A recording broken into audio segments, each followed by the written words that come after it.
Horses are kind of the greeter horses. I've been more influenced in my art by Asian art, African art, Messianic art, and Native American art. I hardly ever studied European art history except for prehistory. And I'm not fond of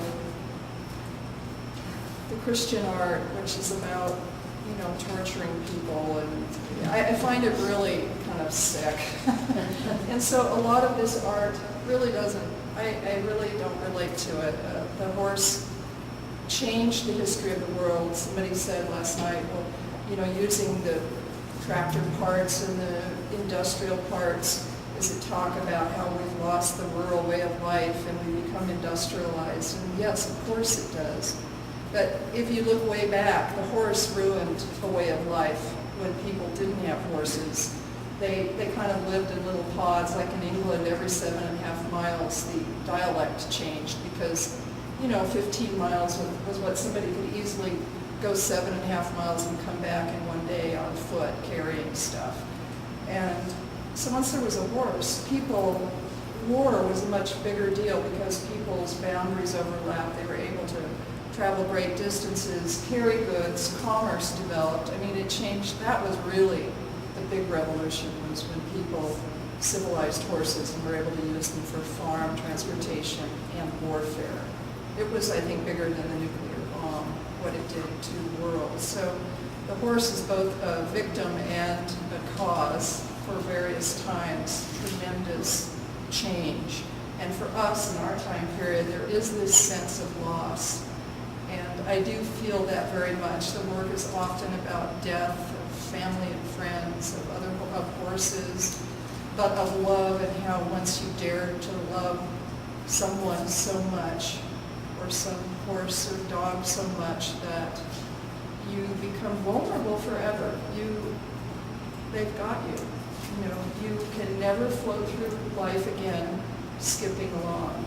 And I think a lot of the media, we hear you're horse crazy, we hear you're obsessed with horses. And it's true, I am, totally. But not in the corny way that I think that person thinks when they say it. I get so offended by it. It's the absolute truth, but it's not the truth at all.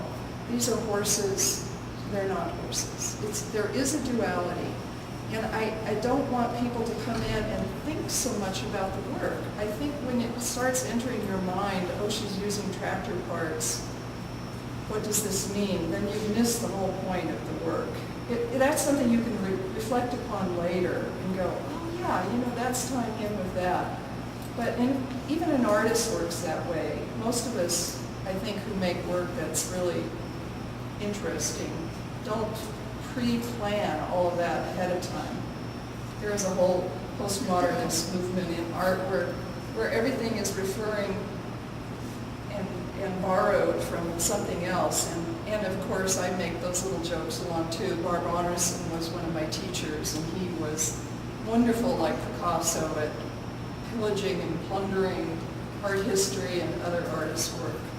But I want you to come in with your group, and I think it would be better if you didn't stop to linger too much on the little work at first.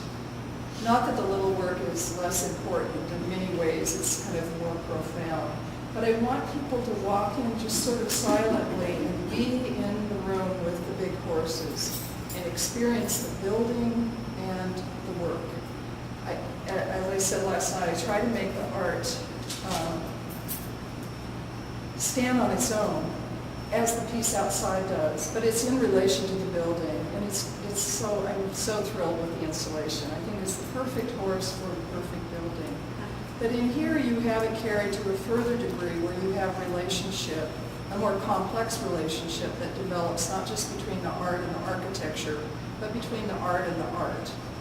And there is this dynamic tension between the walls of the building and the sides of the horses, and between each one of the horses. And so for me, it's a hard row. I have to tread very carefully between being corny and making it too horse-like.